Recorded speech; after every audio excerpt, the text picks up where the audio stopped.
Hello, everybody. This is Meg. It's your girl, Yndi B. What's up? It's your boy Trae, and this is R&B Unfolded. Today we can get right into it with the Yndi B album by Young Thug and Chris Brown. I kind of didn't. This album kind of like it was good, but it could have been a lot better. I had high expectations with Young Thug and Chris Brown. Like the first 3 or 4 tracks, it was kind of good, and then like towards the end, it kind of was like drifting off. It kind of lost my attention like real quick. What y'all think? I mean, I kind of agree with what you said. I feel like they're two creatives, and I feel like they're creative in their own way. So when they come together, you expect more. And I feel like the album didn't deliver that. But I also felt like it was leaning towards hip hop more than R&B. I did like 2 songs on there. It was Go Crazy and She Bumped Her Head. And I feel like what made She Bumped Her Head good was Gunna's feature, obviously. So those were the only 2 songs that I liked, but I feel like they still didn't lean towards R&B. It was more towards hip hop. Yeah, I feel like they tried a little too hard to try to make it R&B. Because She Bumped Her Head was like that joint was really a banger. I'm not gonna lie. I agree with Meg. I think like they're both very artistic and unique, and it's shown throughout the album. I think it's shown throughout the album, even starting at the album cover. I think that's dope, and I think that Young Thug, he created his own sound. He put a lot of these new rappers on, and Chris Breeze, of course, he's an R&B legend, and I think that even if you didn't like one person's style or verse on a song, if you waited to the next person, it was a whole different sound, and I think that's what made the album dope. I liked a couple songs on there, actually. I had to disagree with y'all, except I didn't like Undrunk with E40 and Too Short. I felt like that could have been a Blueface song. That was probably like my least favorite song. And but I liked Big Slimes, of course, with Gunna.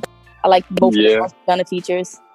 City Girls, Help Me Breathe. That was a couple bangers. I feel like I totally agree with that list too, especially that song you said with E40 and stuff. But I feel like what caught me off guard with this album was when Gunna was on his song. I feel like Gunna could actually like make some R&B bops. Like he can put some heat out there in the R&B world. Like I think it'd be crazy if he even tried to do it. Like on She Bumped Her Head, I feel like he had some melodies on there. I was like, okay, Gunna, I see you. I was really surprised. Like I was shook. I couldn't believe it. I was like, this man Gunna he might have another bag he can get into with that type of music. I like the hook on a lot of songs. Like even I Got Time. Like even if I didn't necessarily like the whole song, the hook, like I got time today. Like everybody say I got time today. I like the hook on a lot of the songs. It was kind of catchy. I like that song a lot. That song was on my list too with some of my favorites because it was like it had an R&B sound to it. I had like the vibe that was giving me with the R&B sound in the background, but then Young Thug, like, he's just a genius. He had his own little flow with the R&B, and I was like, at that time I was thinking like this album could be good, but then I was kind of disappointed the more I listened to the rest of the songs in the album. So, did any of you guys like listen to Major 9 before this? He's on the song Trap Back. Nah. Well, I think that like his sound, like you could tell Major 9 if you listen to him before that he will be good on that track, and I feel like that might be one of my favorite songs on there, even because it's unexpected. I like that take. So let me ask you this: do y'all think if they try to do another R&B album, you think it'll be better? Like if they actually try to get away from that rapping and just go straight to like R&B type of thing? Because Young Thug can sing a little bit too, though. He got a couple notes he hit, I think. I mean, yeah, he could sing, but that's like Thug wouldn't be Thug if he wasn't rapping in his style. You know what I mean? I feel like they did justice for how they're both of their sounds, if you know what I mean.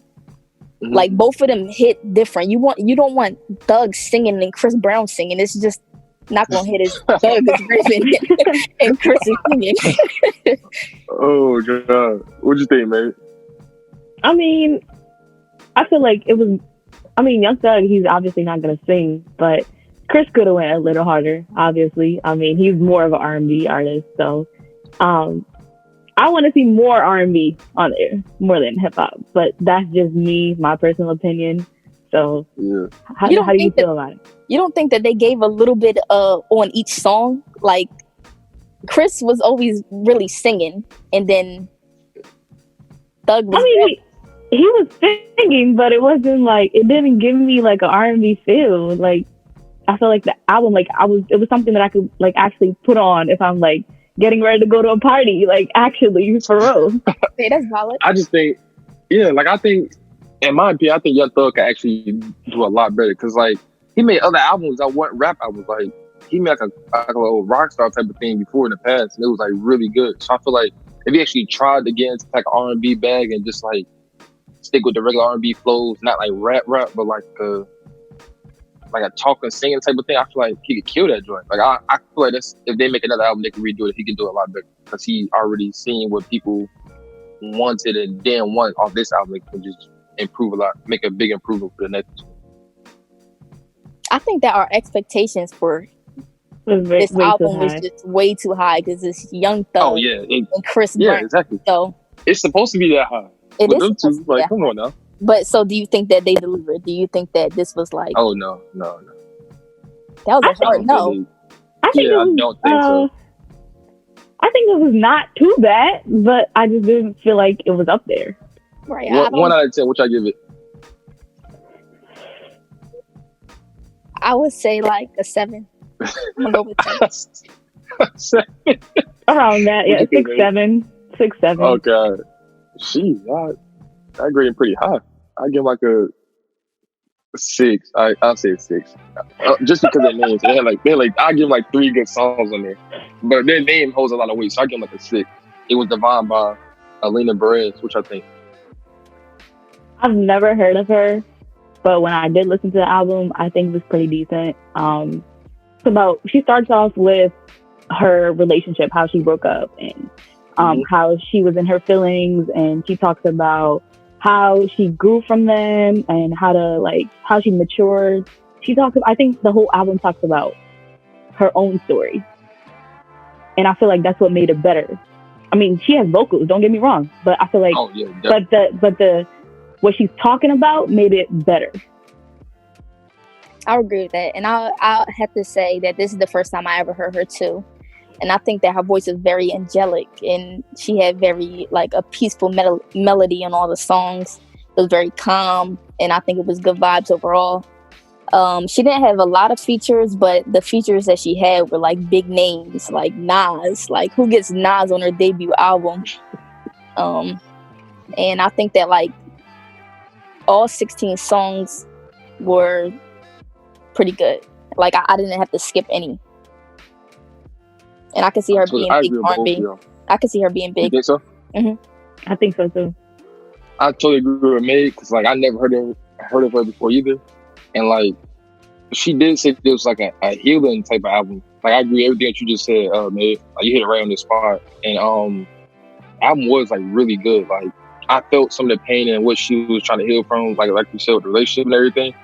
Like I liked all the lyrics and stuff that she was putting in them songs. Like it was a really good piece.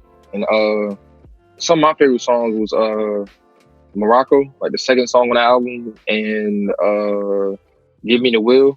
Like them two songs was like tough. Like I played Give Me the Will like 3 times. I'm not even gonna lie to you. Like that joint was hitting on something crazy. Like I don't even know what it was. It was just really good. Like this album made me like want to like look into it more, see some other stuff she got. I would agree with that. And at first, like when I first listened to it, I went straight to the song with Nas, straight to the song with Black.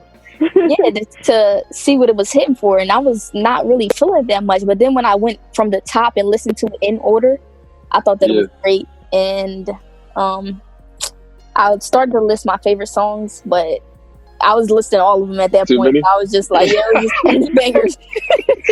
That joke was heat. I ain't gonna lie to you. When I saw the cover art, I was like, man, this joke might be some serious heat. Like, might get my feels a little bit. That's what kind of vibe I was getting. I mean, I wasn't disappointed. Like that joint was really hit. Right. We got some singles.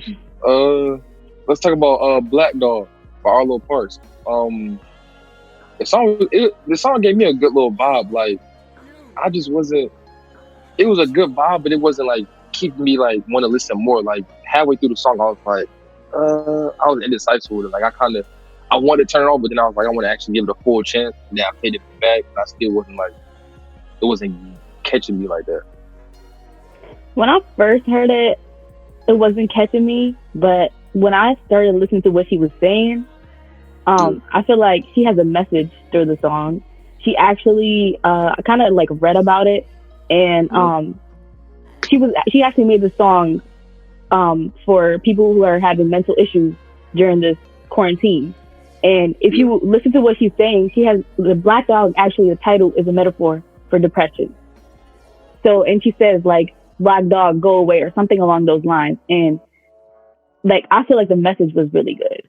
And especially during these times, I feel like, I mean, everybody needs that. So I like the message. Wow. Her voice is decent too. So I feel like I would actually listen to her if she put out an album. Wow. I'm gonna have to go back and listen to the whole song again. That was deep. She got a deep meaning in the song, I see. I'm gonna have to disagree with you both. I think that the first time I heard it, I was like instantly hooked. I think her voice is delicate. The sound of the song was delicate, and the deeper meaning that Meg was talking about made it even more powerful. I went ahead and went to what she released so far from that, and I heard Eugene, and that was just as good. And I think that I hope that she is not slept on for real. Oh, so you're a fan now? That's what you're saying. I would say that, yes. I'm I definitely want to look up her stuff. Wow, y'all both about to make me go back and listen to her and do some more research. Like, sheesh, that's something must have got to y'all. Wow, I'm gonna look into that. So what y'all think about I feel about Roy Woods? Okay, that song is really good now. If you know me, you know I like Roy Woods. So I actually started listening to Roy Woods from Drama with Drake, and I like his albums. He had a few songs where it really gets you in your feelings. Like, you would sit there like contemplating your life. But the single, it wasn't really catching me. Like, I don't know if he's coming up with an album or anything, but this did not get my attention at all. Well, he just released a new EP. It's called Them Times. That's what this single came from. And I also am a fan of Roy Woods. You know, we see him on tour with Drake, and that's when I really became a fan. But his sound never changes. Like, he has a distinct sound. I feel like this sounds like his older music. It wasn't my favorite Roy Woods song, but I'm going to definitely listen to the EP. Yeah, like you said with him and Drake and stuff, this song, because I knew he sounded familiar. I was like, the name sounded familiar, and the song was a good vibe and everything. I liked it. Like, I was feeling. I played it back a couple of times, but like, it wasn't a great song like y'all said, but like, it made me look out for like an album or something like that when he's about to drop song. I'm listening to that EP too. The rest of that, when you were talking about India. Another one I like. This song is pretty good to me. "Stuck with You" with Ariana Grande and Justin Bieber. Now, I don't know what y'all gonna say, but like, this song was like I had very high expectations for it because both of them are really talented. And in my eyes, because off his numbers and what he did in the past, he can do now. Justin Bieber's a legend, so like, they both kind of killed this song. So like, what y'all think? Tell me what y'all think about this song. I like their voices together. I feel like Justin Bieber's voice complements her voice. Like, on the song, I like it. That's very true. I definitely agree with that right there, for real. I'd agree with that. And I think what made this song so great was the video that they made. It's like a bunch of different videos of everybody else in quarantine and who they're stuck with, like the song "Stuck with You." And Justin Bieber and his wife Haley are walking around their house in their land with the selfie stick, and Ariana Grande is in her bed singing with her dog. And they even had Steph Curry and his wife and Chance and his wife on there. I mean, I think, and they were also thanking COVID-19 first responders, and I just think it was a beautiful song for this time that we're going through. Yeah, like, because we need something to lift us up like that, because this time is pretty tragedy, unforgiven. I don't really like this, but it would be nice to be stuck with somebody in the house, and this song just puts you in a good little mood with somebody that you with. All right, let's talk about this. Another single we got is called "Distance" by Yeba. Sorry if I'm pronouncing this wrong, but anyway, the song was a bop. Like, I thought it was just some old school R&B type of thing, and like it just had me going in a good mood. I definitely played this song at least 3 times when I heard it too, like back to back to back. Like it was hitting on some stuff like that for me. I ain't gonna lie to you. I agree with Trae. I think she was very soulful, and she had a very airy vibe. She's soulful. Like her music gives me like earthy vibes, like kind of like not Janae, but kind of like Janae. She's not Janae, but she gives me that vibe. I feel you on that. I can see. Yeah. And then she's not saying she sounds like her. She's saying that the vibe. I can see the vibe. And then like I looked her up too, and I was honestly surprised. Like, well, y'all killing me over here, yo. You expected her to look like that? No, but I really wasn't paying any attention. I just knew whoever made this song knew exactly what they was doing, and they are very talented. So, oh yeah, I'm not taking nothing away from her. I think that she's beautiful. I think that she's a beautiful person. It just wasn't what I was expecting. You know what I mean? Yeah, that's understandable. I totally get that. It was just funny how y'all. That was funny. Let's get into the song "Introspective" by Umi. What was your take on that song? I liked it. I feel like it was like a self-love song. I do know that she has an album coming out or EP. I'm not sure, but I feel like she's gonna talk. It's gonna be more of like self-healing, which I mean that's my vibe. So I like her. So that's my opinion. Like Meg said, she does have an EP coming out. It should be coming June 21st, I believe. And I thought that her song was very like soft and comforting. You know, it wasn't something that was too deep and like had this crazy meaning behind it. I thought it was just a good vibe. It was, and she has a beautiful voice too. Like the voice made it even more relaxing and more. Like, the voice all alone just set it off for me. Like I like the song a lot, and I'm looking forward to her album. I'm gonna try to listen to her album too whenever she drops that. All right, I know you got some fans of Tory Lanez. So what y'all got with The Temperature Rising? I mean, it gave me a Chick State vibe. Like Tory just never missed with R&B. That's just me. Like he just never missed with R&B. Like I gotta agree back on that one. Like it's never a song that he makes that's an R&B style that I feel like he goes wrong with. Like he puts in the vocals. When I first heard it, it kind of gave me like a Chris Brown vibe. Like me and India talked about this, and I was like, okay, vocals, like Chris Brown though. Yeah, it really did. Like if you really listen to it, Chris could have been on that track. So would you compare him to Chris Brown a little bit? Or? I don't even think we have to compare them. I'm just saying like, okay, they're both great. The song was like very sensual. I think that I would agree with Meg that love making music Tory is definitely my favorite Tory. I think that Tory is always improving himself. He always coming up with something new. And you know, sometimes when artists come up with a lot of new things, like all the time, I'm not feeling it because a lot of it sounds the same. But I think that he always come harder than the last time, and I think that he's one of the few artists that can do that. Now, I ain't listened to Tory Lanez like that before, other than like when he was with features with somebody else or something. And then he had this IG live thing going on, so it made me think about like listening to some of his music.